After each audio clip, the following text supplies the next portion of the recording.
Hi, I'm Tom Peirce. If you're like me, you love to cook, and you've got a few cookbooks that you absolutely use as go-to all the time. And I have to tell you, one of my new favorites is Yum and Yummer. I picked it up from the Village Bookshop in Bayfield, Ontario. And today what we're going to do is we're going to look at the Bowl-rito.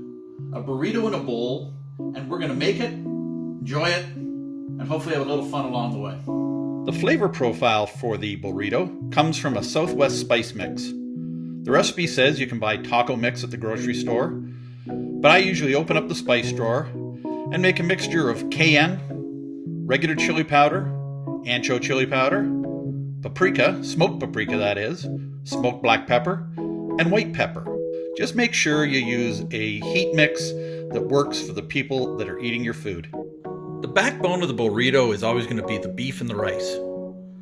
How you finish it is up to you. Tonight I'm going to use a combination of peaches and cream corn and black beans, some shredded lettuce, shredded cheese, chopped tomatoes, and some diced scallions on top. You could use diced peppers, mandolin radish. You could shred some carrot. It really is all up to you. I'll just take a plum tomato. I'll take off the top and bottom. I'll carve around the outside just to leave myself with the outside flesh. Get rid of the seeds and the core. So you take that tomato, cut it into slices, and then just an easy chop. And that's going to be one of the sections you'll see on top of the Bowl-rito. We're just going to add a little bit of vegetable oil to a hot pan. A cup of black beans, canned black beans that you've drained well. Get that sizzle going.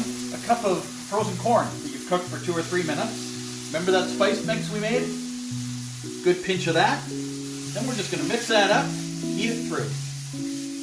We start with beef in a hot pan. We're going to add about a half cup of onion, teaspoon of garlic. We're just going to break that up and let that start cooking. Once the beef is pretty much done, we're going to add 2 tablespoons of water and 2 tablespoons of ketchup.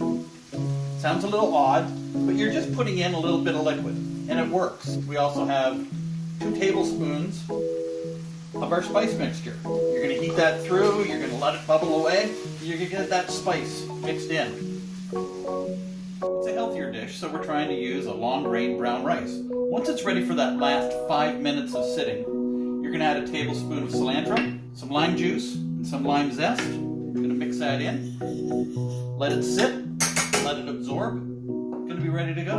Now you're going to have to trust me. There is a ring of rice in there, but I've got the meat, tomato, corn and bean, lettuce, cheese. I use a food ring to make sure that the meat stays in place. And now we're just going to finish it with some salsa and crema. The last thing we put on the Bowl-rito is a crema. It's simply some sour cream, store-bought guacamole, and some lime juice and lime zest. I have to tell you, I do get the 14% sour cream. 5% will make the crema a little more watery, so you just have to watch how much lime juice you add. So once the ingredients are in a bowl, you've just mixed it up. Just put it into a sandwich bag. Seal it up, and when we're ready to use it, we're just going to cut a tip off and be able to squeeze it on top of the Bowl-rito. A little salsa. Now we've got that crema I made. Just a nice little splash back and forth for a little bit of brightness. So that's the Bowl-rito from Yum and Yummer. It's a great Friday night fun food. It's good any night of the week. And the only job left now to do is enjoy. Thanks.